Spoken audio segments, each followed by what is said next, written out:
guys, welcome back to my channel, whatever you want to call this. Today I am going to be sharing with you guys about leadership and what I think about it. My name is Wen and I am the founder and CEO of SushiVid. So SushiVid is a 4-year-old company. We are based out of Malaysia. I have a team of 20 people. So I mean, if you're looking at somebody who has like hundreds of employees, I'm not the person to watch. I'm just a small time startup. So you can enjoy my video if you are interested to know more about how I manage my team of 20 people. So basically, I want to talk about what it means to be a leader. So to begin with, right, to be a leader, you must first have followers lah. If you don't have followers, then what kind of a leader, right? So it doesn't matter whether you're a founder or you're not a founder, you can even just be a team lead. That in itself is a leader. Even if you're in school, you are a class monitor, that's a leader. So leader can come in all forms and shapes, right? But I mean, what it means to be a leader is that you're able to inspire other people and you're able to influence other people to your beliefs and also to your values, right? So of course, different leaders will have different kinds of followers, right? So if just say you are I've seen around, right, some certain businesses where the founders are extreme party animals, right? So they will every Friday, the whole team will go out and have karaoke session, or they will go out, get drunk, get wasted, or like after a huge campaign, after a huge successful 11/11, everybody will crowd in a hotel room and get drunk, right? So there is that kind of a leader, but there's also the mellow type, right? So I am not a party animal, so I'm not that kind of a leader, but I'm a leader that believes in other kinds of things. So like for example, I like to buy my team little gifts, I write them cards,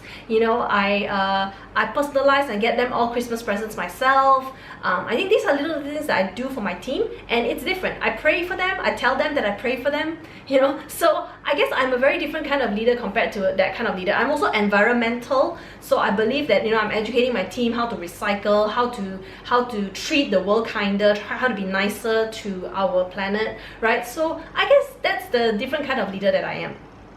So to earn respect, how do you earn respect in order to be a leader, right? It's like, in a way, it's kind of like that book, How to Win Friends, that book, like, the book. So anyway, it's sort of like that, to be a leader, you must first be able to show people the respect that they deserve, right? I think the first thing, ego off the door, is just don't have any ego, right? To be a real leader that, that earns the respect from your team, you must first put yourself in their shoes.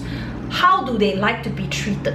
Right? How would they like to be treated? I mean, it's even as simple as when you go to, do you greet the helpers? Are you kind to the waiters? These are things that people observe about you, not just your day-to-day in your company, but how are you around other people as well matters, right? So of course, to your own team, right? To your own team, the most important thing is to have integrity and to treat them with the respect that they deserve. And the second thing is, of course, to have clarity and give a lot of explanation. A lot of times as leaders, right, we just like, jump from step A to step D without explaining B and C. So a lot of times people may not catch as fast as us, you see. So for example, like for my team, sometimes when I explain things, they're like, blur. But then I will then take my step back and like, okay, so this is how I derive my answer. I did this, I thought about this is how I calculated. So if for those of you who haven't read my contingency plan for COVID-19, I actually came up with a contingency plan. I showed my team how I calculated our reserves, how I calculated our runway, how much I think is going to be enough so that I can sleep at night, and therefore these are the steps that I'm going to take, right? So I actually explained to them in a lot of in full clarity what I'm going to do for the contingency plan for COVID-19. Subsequently, after that, I actually run a town hall where my team can actually ask me anonymous questions so that I can help them to address whatever concerns that they may have. It is a very interesting feeling. I don't necessarily enjoy it because I think like I got a bit annoyed with some of the repetitive questions, but I realized that because our team and us, the level of maturity, the number of years they've worked, their work experience is all very different from me. So I should be a bit more patient and not just, just brush it off and just like, okay, like they don't get it, it's okay, they'll get it in the future. But it's about now and now itself.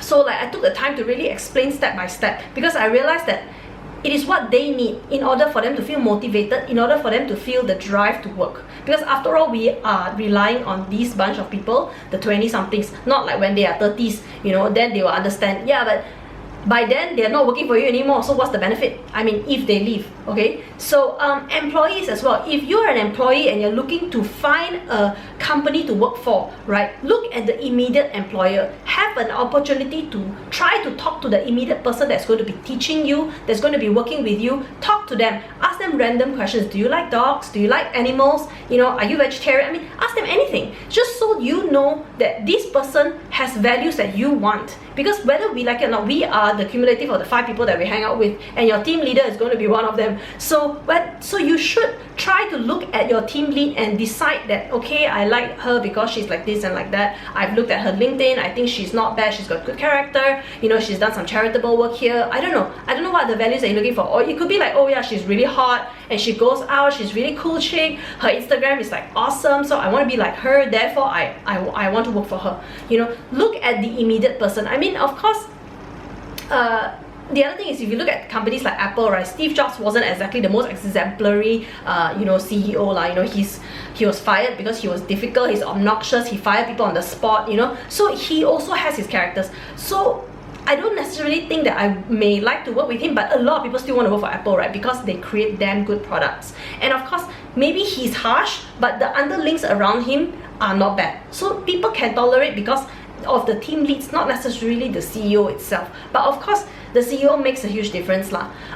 So for me as well, I mean, look at Steve Jobs, right? I mean, before he was fired and, you know, the PepsiCo guy took over, for those of you who need to get a full story, read Walter Isaacson's book on Steve Jobs' autobiography. So basically, I mean, he also evolved as a leader. You know, initially he was like, you know, really high up the horse, like wouldn't take instructions, wouldn't listen to anyone, you know, do as he will, right? But he doesn't realize that he's now a listed company, therefore he has to behave, you know, and there are shareholders to report to, right? It's the same with Elon Musk today as well. The other day he just tweeted that, you know, Tesla shares are overpriced, and then price went down $70 I think.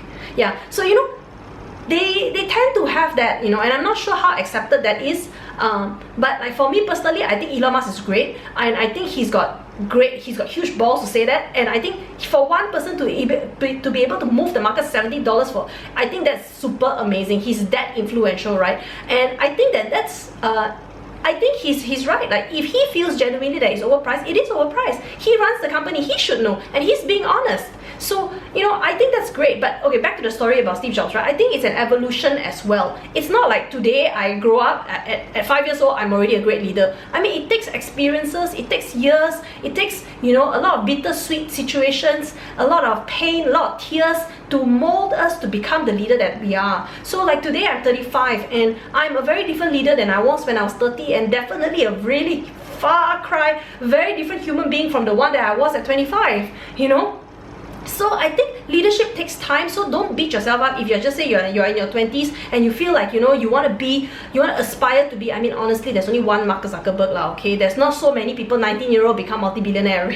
So let's be realistic, we are all in the bell curve. Like, there's like, you know, of course all of us want to be at the top end of the bell curve, but we are not all, right? So we are all in the normal category. So take time to know who you are. Take time, learn from the leaders that you work with, learn from your colleagues, right? And learn from the seniors. Have humility to learn and be patient, right? And I think you will slowly develop your leadership values when you're in your 30s, and you will start to appreciate what it means to be a leader when you're in your 30s, or maybe even in your 20s, that's fine. Like late 20s, you will start to know who you are. So I think everyone is a leader. Even 5-year-olds, you know, when you see a group of 5-year-olds playing, there's always going to be one person that's going to be like, yeah, I think you should do this, okay, you're going to be this and you're going to be this. So there's always going to be people who will lead, whether, you know, whether they're 5-year-old or they're 20-year-old or they're 50 or 70-year-old. So just take note of that. Like, it doesn't mean that you have a position, like an official position in a company means you're a leader. Everybody can be a leader. So we should just try to take note and be self-aware of the things that you are, the